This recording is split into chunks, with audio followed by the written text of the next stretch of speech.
అందరికీ నమస్కారం. Welcome to Sai competitive academy YouTube channel. So ఇది వచ్చేసి ఆర్ఆర్బీ ఎన్టీపీసీ యొక్క GK practice set number 3. So ఇందులో మీరు ప్రాక్టీస్ చేసినట్టు ఉంటుంది. ప్లస్ నేను క్వశ్చన్స్ కూడా కవర్ చేస్తుంటాను. ఎక్కువ క్వశ్చన్స్, ఎక్కువ టాపిక్స్ అటువంటిది. సో మీరైతే మీకు తెలిసిన ఆన్సర్ అయితే కామెంట్ చేస్తుండండి వీడియో కింద. సో ఫస్ట్ క్వశ్చన్ చూడండి. The Sharada act was passed in. So Sharada చట్టం అటువంటిది ఏ సంవత్సరంలో రావడం జరిగింది? 1928, 30, 1929, 31. సో మీ సమాన్ని కామెంట్ చేయండి. సో మరి శారదా యాక్ట్ ఎప్పుడు వచ్చిందంటే 1929 అండి. సో 1929 ఈజ్ ద ఇక్కడ కరెక్ట్ ఆన్సర్. సో మరి ఈ చట్టం ద్వారా మనకి ఏం రావడం జరిగిందంటే, ఈ యొక్క మహిళల యొక్క వివాహ వయసు 18 సంవత్సరాలు, అదే పురుషుల యొక్క వివాహ వయసు చూసుకున్నట్టయితే మనకు 21 సంవత్సరాలుగా మనకైతే నిర్ణయించడం జరిగింది. గతంలో ఈ చట్టం రాకముందు మనకు మహిళలకు 14 సంవత్సరాలు ఉండేది, పురుషులకు 18 సంవత్సరాలు అయితే వివాహ వయసు ఉండేది. అంటే ఈ చట్టం ద్వారా మనకు మహిళలకు 18 సంవత్సరాలు, పురుషులకు 21 సంవత్సరాలు వివాహ వయసు అయితే రావడం జరిగింది. సో తర్వాత చూద్దాం. So Ian James Thorpe is associated with which game or sport? So ఇతను అయాన్ జేమ్స్ థోర్ప్ ఎవరైతే ఉన్నారో ఇతను ఏ స్పోర్ట్ లేదా గేమ్కి చెందినటువంటి వ్యక్తి? Football, rugby, volleyball, swimming. So దీనికి ఆన్సర్ ఏంటంటే స్విమ్మింగ్ అండి. సో ఈ క్వశ్చన్ అనేటువంటిది మనకు చూసుకుంటే దాదాపుగా ఎన్టీపీసీలో అడిగారు లాస్ట్ టైము, తర్వాత జేఈ ఎగ్జామ్లో అడిగారు, తర్వాత పారామెడికల్ ఎగ్జామ్లో అడిగారు, తర్వాత ఏపీ పోస్టల్లో జరిగేటువంటి ఎంటీఎస్ ఎగ్జామ్లో అడిగారు. సో 2018లో చూసుకుంటే ఇలా ఇంకా చెప్పుకుంటూ వెళ్తే చాలా ఎగ్జామ్స్లో రిపీటెడ్ క్వశ్చన్. ఎందుకంటే స్విమ్మింగ్లో చేసేటువంటి వాటిలో ప్రపంచంలో తోపు వ్యక్తి ఎవరంటే ఇదనే. సో ఒలింపిక్స్లో కూడా మెడల్ సాధించడం జరిగింది. So Ian James Thorpe. So కాబట్టి ఇతను దేనికి చెందిన వ్యక్తి అంటే స్విమ్మింగ్ అన్నట్టు గుర్తుపెట్టుకోండి, ఏ స్పోర్ట్ లేదా గేమ్ అంటే. So Ian James Thorpe. So కాబట్టి చాలా ఎగ్జామ్స్లో రిపీటెడ్ క్వశ్చన్ మళ్ళీ కూడా వచ్చేటువంటి ఛాన్స్ ఎక్కువగా ఉంది. సో సరేనా. సో నెక్స్ట్ క్వశ్చన్ చూద్దాం. And investment main by MNC. So multinational companies ఏవైతే ఉంటాయో వాళ్ళు చేసేటువంటి ఇన్వెస్ట్మెంట్ ఏదైతే ఉంటుందో దాన్ని ఏమంటారు? So deficient accounting, mutual fund, foreign investment లేదా కార్పొరేట్ ఫండ్. సో ఇది సో ఎకనామిక్ రిలేటెడ్ ఉన్నటువంటి క్వశ్చన్. సో మరి ఏదైతే మల్టీనేషనల్ కంపెనీ ఉంటుందో ఎంఎన్సీస్, సో వీళ్ళు చేసేటువంటి ఇన్వెస్ట్మెంట్ ఏదైతే ఉంటుందో దాన్ని ఫారెన్ ఇన్వెస్ట్మెంట్ అంటారండి. Foreign investment. సో ఇలాగైనా గుర్తుపెట్టుకోండి, డైరెక్ట్ బిట్స్ కొన్నివి. నెక్స్ట్ వచ్చేసి the real executive of the Indian government. So executive ఎవరు? Real executive of Indian government. So మరి భారత ప్రభుత్వంలో రియల్ ఎగ్జిక్యూటివ్ ఎవరు? రియల్ ఎగ్జిక్యూటివ్ మీన్స్ ఎవరైతే ఉండి పని చేస్తారో సో అతను. సో ఎవరు మనకు పనిచేసేటువంటిది చూసుకుంటే ప్రెసిడెంటా, వైస్ ప్రెసిడెంటా, స్పీకరా, ప్రైమ్ మినిస్టరా? సో మరి ఎవరు రియల్ ఎగ్జిక్యూటివ్ అవుతారు ఇక్కడ? So prime minister. సో అంతే కదా, మనకు ముందు నడిపించేటువంటిది ఎవరు అండి? సో మనకు ప్రధానమంత్రి కదా. సో కాబట్టి రియల్ ఎగ్జిక్యూటివ్ ఎవరు అన్నట్టయితే మనకు ప్రైమ్ మినిస్టర్ వస్తుంది. ప్రజెంట్ ప్రైమ్ మినిస్టర్ ఎవరు మనకు తెలిసిందే. సో నరేంద్ర మోడీ. నెక్స్ట్ చూద్దాం. మరి ఒక పర్సన్ ప్రెసిడెంట్కి ఎన్నిసార్లు ఎన్నికవచ్చు? How many times can a person be elected as the president of India? So భారతదేశ ప్రెసిడెంట్గా ఒక పర్సన్ ఎన్నిసార్లు ఎన్నికవచ్చు? ఎన్నిసార్లు అయినా, లేదంటే 5 సార్లా, 2 సార్లా, 1 సారా? ఏదైనా లిమిట్ ఉందా అనేటువంటిది ఈ ప్రశ్న. మరి దీని ఆన్సర్ ఏంటంటే any number of times. So ఎన్నిసార్లు అయినా అవ్వచ్చు. సో ఒక వ్యక్తి ప్రెసిడెంట్గా ఎన్నిసార్లు అయినా ఎన్నికవచ్చు. సో ఇది ఒకసారి అనేటువంటిది ఏం లేదు. సో మరి ప్రెసిడెంట్ ఎన్నో వ్యక్తి అండి? 14వ ప్రెసిడెంట్. ఎవరు? రామ్నాథ్ కోవింద్. సో రామ్నాథ్ కోవింద్. నెక్స్ట్ వచ్చేసి లాస్ట్ వీడియోలో ఫస్ట్ సెట్లో మనం డిస్కస్ చేసాం. So executive head of the state అన్నా కూడా ఎవరు వస్తారంటే ప్రెసిడెంటే ఆన్సర్ వస్తుంది. సో అది కూడా గుర్తుపెట్టుకోండి. నెక్స్ట్ వచ్చేసి who won the Australian Open 2020 men's singles title? So 2020 జరిగినటువంటి ఆస్ట్రేలియన్ ఓపెన్ మెన్స్లో సింగిల్స్ టైటిల్ ఎవరు గెలవడం జరిగింది? సో ఆండ్ మర్రే, నోవాక్ జోకోవిచ్, రఫెల్ నాదల్, రోజర్ ఫెదరర్. మరి దీనికి ఆన్సర్ ఏంటండి? నోవాక్ జోకోవిచ్. సో ఇతను వచ్చేసి మనకు ఈ యొక్క 2020 ఆస్ట్రేలియన్ ఓపెన్ సింగిల్ టైటిల్ గెలిచాడు. సో ఈ క్వశ్చన్ ద్వారా మీరు నేర్చుకోవాల్సినటువంటిది చాలా అంటే చాలా ఉంది. సో మనకి గ్రాండ్ స్లమ్స్ 4 ఉంటాయి. సో 4 గురించి కూడా మీరు తెలుసుకోవాలి. సో నేను బ్రీఫ్గా ఇక్కడ చెప్తాను. సో వీలైతే దీనికి సంబంధించి సపరేట్ టాపిక్ చేయడానికి ప్రయత్నం చేస్తాను. సో ఇప్పుడు మీకు చాలా వరకు ఎక్కువ పాయింట్లు చెప్తుంటా కదా. సో అవన్నీ కూడా సపరేట్ టాపిక్స్ లాగా చెప్పడానికి అయితే నేను ప్రయత్నం చేస్తాను మళ్ళీ టైం ఉన్నట్టయితే. కాబట్టి ఇప్పుడే వీలైనంత వరకు ఇక్కడే కొన్ని కవర్ చేస్తుంటాను. అవి మీరు మీ మైండ్లోకి అయితే అలా వేసి ఉంచుకోండి ఈ పాయింట్స్ అన్నీ కూడా. చూడండి, ఇప్పుడు మనకు 4 గ్రాండ్ స్లమ్లు ఉంటాయి. మామూలుగా ఎన్ని ఉంటాయి? 4 గ్రాండ్ స్లమ్లు ఉంటాయి. 1, 2, 3, 4. సో ఇందులో మనకు ఫస్ట్ గ్రాండ్ స్లమ్ ఏదంటే, ఓల్డెస్ట్ గ్రాండ్ స్లమ్ ఏదంటే మనకు వింబుల్డన్. సో ఏంటి? వింబుల్డన్. ఎప్పుడు ఇది? 1870లో రావడం జరిగింది. సో ఎప్పుడండి ఇది? సో 1877లో ఇది రావడం జరిగింది. సో ఓల్డెస్ట్ గ్రాండ్ స్లామ్ ఏదంటే మనకి ఇప్పటివరకు ఉంటుండేది వింబుల్డన్. మరి ఈ వింబుల్డన్ అనేటువంటిది ఏదైతే ఉందో రెండవ ప్రపంచ యుద్ధం తర్వాత 1940 తర్వాత ఇప్పటివరకు ఒక్కసారి కూడా క్యాన్సిల్ అవ్వదు. కాకుంటే ఈ 2020 సంవత్సరంలో దీన్ని రద్దు చేశారు. ఎందుకంటే కరోనా సిచ్యువేషన్లో వింబుల్డన్ అనేటువంటిది రెండవ ప్రపంచ యుద్ధం తర్వాత సో ఫస్ట్ టైం ఇదైతే క్యాన్సిల్ అవ్వడం జరిగింది. సో ఇది మనకు బిట్ ఇక్కడ. సో ఇది రీసెంట్గా జరిగినటువంటిది కాబట్టి ఇది బిట్ పడవచ్చు ఛాన్స్ ఉంది. సో అది గుర్తుపెట్టుకోండి. మరి వింబుల్డన్ మరి దీన్ని ఏ కోర్టులో ఆడతారు? సో ఇది క్రీడ్ ఉంది కదా, సో దీన్ని ఏ కోర్టులో ఆడతారంటే మనకు green court, sorry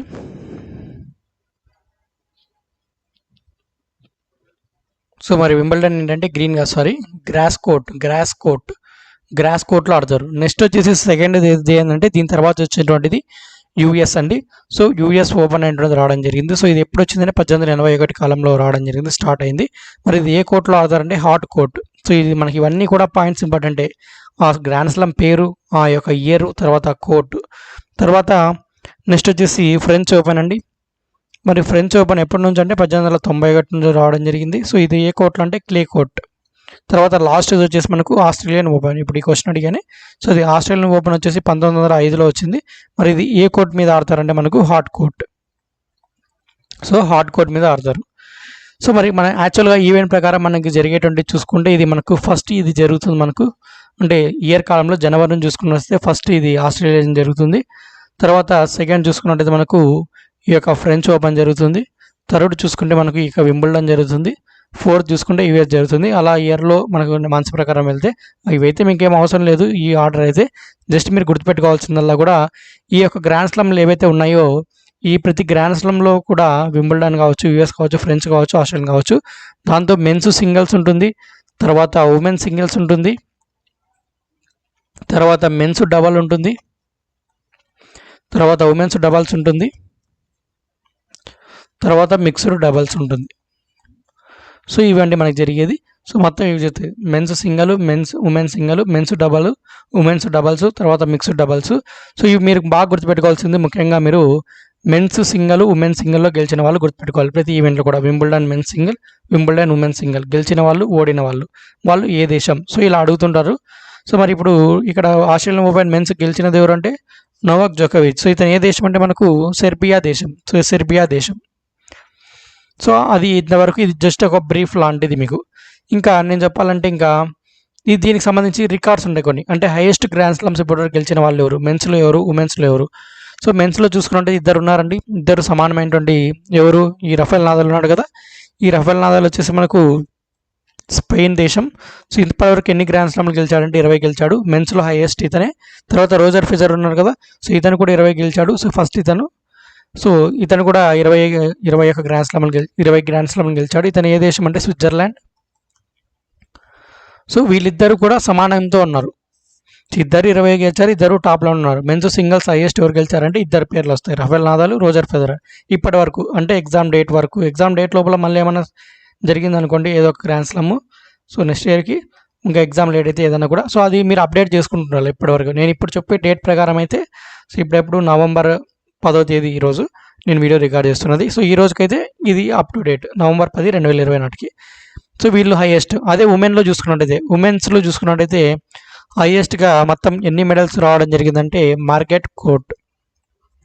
so Margaret court. So ఈమె ఇప్పటివరకు హైయెస్ట్ గ్రాండ్ స్లామ్స్ ఏంటంటే 24 గెలిచింది. ఏ దేశం అంటే ఆస్ట్రేలియా దేశం. సో ఆస్ట్రేలియా దేశానికి చెందినటువంటి మార్గరెట్ కోర్ట్ 24 గ్రాండ్ స్లామ్లు గెలిచింది. సో హైయెస్ట్ ఉమెన్లో ఉన్నది ఈమె. మెన్లో ఎవరంటే హైయెస్ట్ రఫేల్ నాదాల్, రోజర్ ఫెదరర్. ఏ దేశాలంటే స్విట్జర్లాండ్ ఒకరు, స్పెయిన్ ఒకరు. తర్వాత నోకో జోకోవిచ్ ఎవరైతే ఉన్నారో ఇతను సెకండ్ స్థానంలో ఉన్నాడు. 17 గ్రాండ్ స్లామ్లు గెలిచాడు ఇప్పటి వరకు, సెర్బియా దేశం చెందిన వ్యక్తి. సో ఇవి కొన్ని రికార్డ్స్. ఇంకా మన ఇండియన్స్ విషయానికి వస్తే మన ఇండియన్స్ అంటే మన వాళ్ళు గెలిచినది ఏంటంటే అంటే మిక్స్డ్ డబుల్స్ ఉంటుంది కదా. సో ఆ ఈవెంట్స్లో కొన్ని వాటిల్లో ఫైనల్ వరకు విన్నర్స్ కొన్ని దానిలో అయ్యారు, లూజర్స్ అయ్యారు. కాబట్టి మీరు గుర్తుపెట్టుకోవాల్సింది మన ఇండియన్ టెన్నిస్ ప్లేయర్స్ ఎవరైతే ఉన్నారో వాళ్ళ పేర్లు. సో నేను చెప్తాను చూడండి, మన ఇండియన్ టెన్నిస్ డైరెక్ట్గా ప్లేయర్ నేమ్ ఇస్తారు, ఇతను ఏ క్రీడకు చెందిన వ్యక్తి అని ఎన్నోసార్లు మనకి ఎగ్జామ్స్లో అడిగారు, లెక్కలేని సార్లు అడిగారు. సో కాబట్టి మీరు గుర్తుపెట్టుకోవాల్సింది ఇండియన్ ప్లేయర్స్ ఎవరంటే మెన్స్లో చూసుకుంటే లియాండర్ పేస్. తర్వాత సెకండ్ విషయానికి వచ్చినట్టయితే మహేష్ భూపతి. నెక్స్ట్ ఇంకొక వ్యక్తి ఎవరంటే మనకు రోహన్ బోపన్న. సో వీళ్ళ ముగ్గురు ఉన్నారు ఇక్కడ. సో రోహన్ బోపన్న, మహేష్ భూపతి, లియాండర్ పేస్ వీళ్ళ ముగ్గురు కూడా టెన్నిస్ ప్లేయర్స్, మన ఇండియాకి చెందినటువంటి వ్యక్తులు. సో ఫేమస్ ప్లేయర్స్ కాబట్టి గుర్తుపెట్టుకోవాలి వీళ్ళ ముగ్గురు పేర్లు. ఇంకా ఉమెన్స్ విషయానికి వస్తే ఉమెన్లో ఉన్నది ఒకరే ఒకరు, ఎవరంటే మనకు సానియా మిర్జా ఎవరైతే ఉన్నారో సో ఈమె సో టెన్నిస్ ప్లేయరే. సో సానియా మిర్జా సో ఉమెన్స్లో. సో వీళ్ళు మన భారతదేశం చెందినటువంటి ఈ టెన్నిస్ క్రీడాకారులు ప్రముఖమైనటువంటి వ్యక్తులు. సో అర్థమైందా? సో నేను ఇక్కడ ఎన్ని బిట్లు కవర్ చేశానంటే మినిమం ఒక 30 బిట్లు దాకా కవర్ చేస్తుంటాను. సో ఒక్కొక్కటి సపరేట్ బిట్ అనుకుంటే ఒక్కొక్కటి, సో ఇది సపరేట్ చేసుకుంటే ఒక 30 బిట్లు కవర్ చేస్తుంటాను. సో అర్థమైందా? సో ఇలా మన క్లాస్లో అనేటువంటిది మీరు ప్రీవియస్ వీడియో చూసా కూడా నేను అన్ని ఇలాగే చెప్పుకుంటాను. సో ఏమంటే అక్కడ ముందు వీడియోస్లో రాయలేదు, నోట్ ద్వారా చెప్పాను. ఇక్కడ ఏమంటే మీకు రైటింగ్ కూడా చూపిస్తే నీట్గా ఉంటుందని రాయడం జరుగుతుంది. సో అర్థమైందా? సో ఇలా ఇంకా ఇది కొద్ది మ్యాటర్ నేను చెప్పినది, ఇంకా దీని గురించి మీరు ఇంకా చదవాల్సినవి ఇంకా కొన్ని ముఖ్యమైన పాయింట్స్ ఉంటాయి. సో వీలైతే సపరేట్ టాపిక్ చేస్తే అప్పుడు చెప్తాను. మ్యాక్సిమం ఎగ్జామ్లో ఇవి అడగచ్చు. తర్వాత మీరు ఇంకేం చేయాలంటే వీటికి తోడుగా 2020 రీసెంట్గా జరిగింది కాబట్టి వీటిలో ఈ 4 స్లమ్స్లోనూ విన్నర్స్ లూజర్స్ ఇలా అన్నీ గుర్తుపెట్టుకోవాలి కంపల్సరీగా. వాళ్ళు ఏ దేశాలు గుర్తుపెట్టుకోవాలి. సో కదా ఫేమస్ ప్లేయర్స్ కొంతమంది ఉంటారు. ఉమెన్స్లో Serena Williams, so Margaret Court వీళ్ళు ఉన్నారు. మెన్స్లో మ్యాక్సిమం ఎక్కువగా Rafael Nadal, Roger Federer, Novak జోకోవిచ్ వీళ్ళు ముగ్గురే వస్తుంటారు ఇంకా. సో అదనమాట. సో అర్థమైందా? నెక్స్ట్ క్వశ్చన్ అటువంటిది. So in India which are the following states has the highest number of national park? So మన భారతదేశంలో ఏ రాష్ట్రంలో అత్యధికమైనటువంటి జాతీయ పార్కులు ఉన్నాయంటే ఆన్సర్ ఏంటండి? మధ్యప్రదేశ్లో మనకి ఇండియాలో హైయెస్ట్ నేషనల్ పార్క్స్ అనేటువంటి ఉన్నాయి. సో రీసెంట్గా CGL 2019 మార్చ్లో ఎగ్జామ్లో ఒకటి అడిగాడు బిట్, ఏంటంటే ఇండియాలో ఇప్పటివరకు ఎన్ని నేషనల్ పార్కులు ఉన్నాయనేటువంటిది. సో ఇప్పుడు మొత్తం 104 పార్కులు ఉన్నాయి. అప్డేట్గా 104 పార్కులు ఉన్నాయి. టోటల్ నేషనల్ పార్క్స్ ఎన్ని అంటే 104. మరి రీసెంట్గా వచ్చేసి మనకు జూలై మంత్లో అస్సాంలోని దిహింగ్ పాట్కా అనేటువంటి ఏదైతే నేషనల్ పార్క్ ఉందో ఉద్యానవనం, సో అది వచ్చేసి ఈ యొక్క నేషనల్ పార్క్ హోదాని పొందింది రీసెంట్గా వచ్చేసి. సో మొత్తం ఇప్పటికి 104 ఉన్నాయి. సో ఇప్పటి కరెంట్ మంత్తో పోల్చుకుంటే అవి మీకు అడగచ్చు డైరెక్ట్గా ఎన్ని ఉన్నాయనేటువంటిది కూడా, ఎందుకంటే రీసెంట్గా ఎగ్జామ్లో అడిగాడు CGLలో సో ఎన్ని ఉన్నాయనేటువంటిది. సో రైల్వే ఎగ్జామ్లో కూడా అడిగేదానికి ఛాన్స్ అయితే ఉంది. సో అర్థమైందా? నెక్స్ట్ వచ్చేసి Dandiya is a traditional folk dance of. Dandiya అనేటువంటిది ఏ రాష్ట్రం యొక్క ఫోక్ డ్యాన్స్? సో ఏంటి ఆన్సర్? గుజరాత్. సో మీరు దీని ద్వారా ఏంటంటే మీరు అర్థం చేసుకోవాల్సింది, మీరు ఫోక్ డ్యాన్సులు స్టేట్లు చదువుకోవాలి. సో ఆంధ్రప్రదేశ్ ఏంటి, తర్వాత అలా అనమాట. సో కూచిపూడి, భరతనాట్యం, సో తర్వాత మోహినియట్టం, తర్వాత సాత్రియా, సో ఇలా జూమ్ డ్యాన్స్, తర్వాత లావణి డ్యాన్స్ ఫామ్, సో ఇలా ఎన్నో రకాల ప్రతి స్టేట్కి ఒక ప్రముఖమైన డ్యాన్స్ ఉంటుంది. దాని ద్వారా మీరు ఏంటంటే ఆ స్టేటు ఆ డ్యాన్స్ ఫామ్ చదువుకోవాలి. సో కథకళి, సో ఇలా చాలా ఉన్నాయి. సో ప్రతి స్టేట్కి ఒక్కొక్క డ్యాన్స్ ఫామ్ ఉంటుంది. దీని ద్వారా మీరు ఆ టాపిక్ అంతా చదువుకోవాలి. సో నెట్లో సెర్చ్ చేస్తే స్టేట్ ఫోక్ డ్యాన్స్ అని దండి వెబ్సైట్లో మీకు కంటెంట్ ఉంటుంది. సో రాసుకోవచ్చు మీరు నోట్స్ అనేది నీట్గా. సో మనకు కుదిరితే ఈ టాపిక్స్ ఏవైతే చెప్తున్నాను ఇప్పుడు నేను అవన్నీ కూడా మన సపరేట్గా మీకు చెప్పడానికి ప్రయత్నం చేయడం జరుగుతుంది, అది టైం ఉంటే.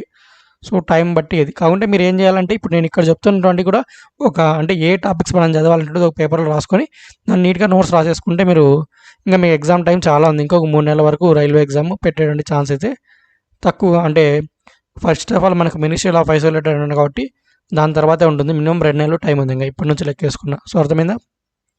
నెక్స్ట్ వచ్చేసి 3 tier system of Panchayat Raj was recommend by. 3 అంచెల పంచాయతీ రాజ్ విధానాన్ని ఎవరు ఇక్కడ రికమెండ్ చేశారంటే ఏ committee? Balwant Rai Mehta committee, Jayaprakash Narayan committee, Kaka Kalelkar committee, Simon commission. So దీనికి ఆన్సర్ ఏంటంటే చాలామందికి తెలిసే ఉంది. So Balwant Rai Mehta committee. So రీసెంట్గా సచివాలయం ఎగ్జామ్స్లో కూడా మనకు 2-3 ఎగ్జామ్స్లో రిపీట్ అయింది. సచివాలయం ఎగ్జామ్స్లోనే ఆంధ్రప్రదేశానికి వస్తే ఇంకా సెంట్రల్ గవర్నమెంట్ ఎగ్జామ్స్లో చాలాసార్లు కూడా అడిగారు. సో బలవంత్ రాయ్ మెహతా కమిటీ గుర్తుపెట్టుకోవాలి. సో మీరు ఏంటంటే దీని ద్వారా 73, 74 రాజ్యాంగ సవరణలు పార్టీలో చదువుకోవాలి. సో అర్థమైందా?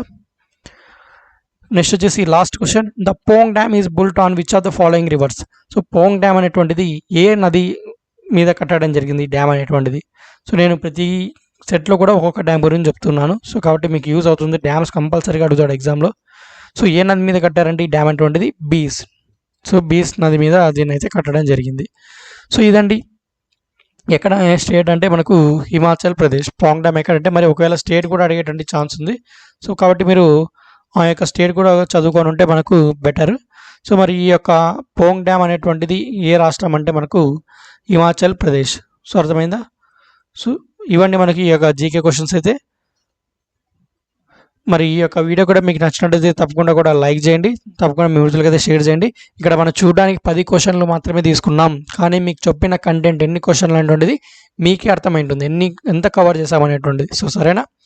సో వీడియోని లైక్ చేయండి, షేర్ చేయండి, సబ్స్క్రైబ్ చేసుకోండి. ఇలాంటి వీడియోస్ కోసం అయితే ఇలాంటి మరిన్ని క్వశ్చన్స్తో నెక్స్ట్ సెట్తో జీకే సెట్తో మళ్ళీ కలుద్దాం. అందరికి సెలవు. జై హింద్.